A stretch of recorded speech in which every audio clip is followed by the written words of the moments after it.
everyone, it's Imran from Car Sound Security. We've just finished doing a audio installation on this Smart for 2 2007. What we've done is we've actually changed the door speakers to Audison component speakers, so the tweeters are just there looking really flush, and there's also a 10-inch active Audison subwoofer in the boot. So I'm just going to give you a demo. We've changed the stereo just there as well for a nice looking Sony unit, which has got Bluetooth, DAB, Apple CarPlay, etc. So let's just play the music and give it a go.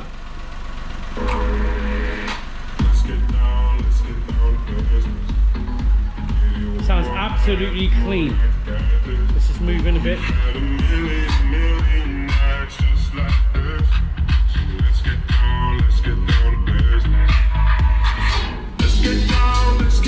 Absolutely crystal clean.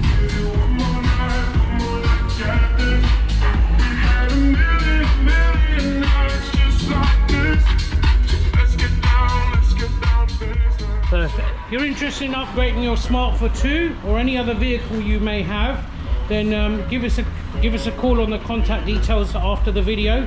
Thanks for watching, and don't forget to subscribe to our YouTube channel. Thank you.